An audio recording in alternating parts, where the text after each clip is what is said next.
Copper जो कि दुनिया की one of the most valuable commodities है इन द मॉडर्न वर्ल्ड, कैसे China has build global dominance in it. More so पिछले 2-3 साल में आप देखेंगे तो copper is one of the fastest rising commodities अगर हम प्राइस के टर्म में बात करें तो। Let's try to understand both of this phenomena together. Copper के प्रोडक्शन प्रोसेस को समझते हैं। कॉपर सबसे पहले कॉपर माइन से निकालते हैं, उसके बाद उसे स्मेल्टर में डाला जाता है, फॉलोड बाय रिफाइनिंग प्रोसेस। अगर आप ग्लोबली देखेंगे तो चाइना खुद भी माइन करता है, they have some domestic ores, but उनकी परसेंटेज कम है। चाइना काफ़ी ज़्यादा इंपोर्ट करता है globally, and what they do is, जो चिली या पेरू जैसे देश हैं जहाँ पे भी माइंस हैं, तो चाइनीज़ कंपनीज वहाँ पे लॉन्ग टर्म इक्विटी इन्वेस्ट करती है, अपना पैसा लगाती हैं, और इससे उन्हें लॉन्ग टर्म प्राइसेस मिल जाते हैं। और even before the actual copper is mined, Chinese companies get access to that copper. तो that shows the leverage that Chinese players have. ये इंडिया या बाकी और कंट्रीज़ की कंपनियां नहीं कर पा रही हैं अभी तक ऐसा। सेकेंडली, अगर हम रिफाइनिंग प्रोसेस की भी बात करें, दुनिया की सबसे ज़्यादा और सबसे बड़ी रिफाइनरीज चाइना में ही हैं, ऑल्दो इंडिया में भी हैं।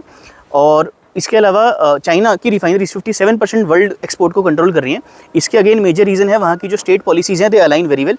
चाहे स्टेट क्रेडिट हो, चाहे कस्टम पॉलिसीज़ हो, चाहे इंपोर्ट एक्सपोर्ट की कंडीशंस हो वहाँ पे, या वेयर हाउसिंग पॉलिसीज़ हो, Chinese state plays a very big role in all of this supply chain.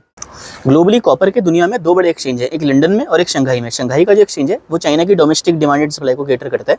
Historically ये प्राइजेस अलग हो सकते हैं, क्योंकि जो शंघाई का एक्सचेंज है वो सिर्फ चाइना की लोकल डिमांड सप्लाई को रिफ्लेक्ट कर रहा है। जब वो प्राइस अलग होता है, लेट्स से चाइना का एक्सचेंज का प्राइस ज़्यादा है, तो कोई भी इंटरनेशनली इंडिया की कंपनी भी शंघाई में खरीद के चाइना में कॉपर बेच सकते हैं, vice versa. Now technically anyone can benefit from this trade, लेकिन given the scale of Chinese companies and their operations, Chinese companies are able to do this much more effectively, and they are able to vacuum the entire global production in one go, and that is the scope or leverage which China has. इसी में China के पास जो Chinese companies है, they have big warehouses also. वहाँ पे इतनी where housing capacity है जितनी शायद इंडिया में टोटली किसी एक टोटल ना हो, उतनी चाइना में एक कंपनी के पास है।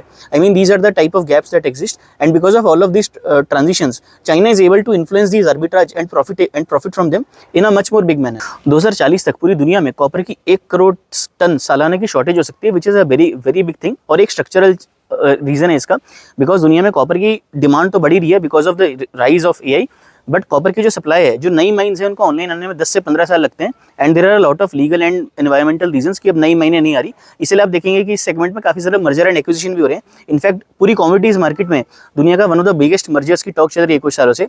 तो that is the trend that we are going to see in the near future, और कॉपर के price they might continue to rise in the foreseeable future. All in all इसकी समरी यही है कि China didn't need to own the mines itself, China just needed the right kind of financing, right kind of warehousing, right state policies, and right set of incentives to build a global monopoly and become a global behemoth in copper industry.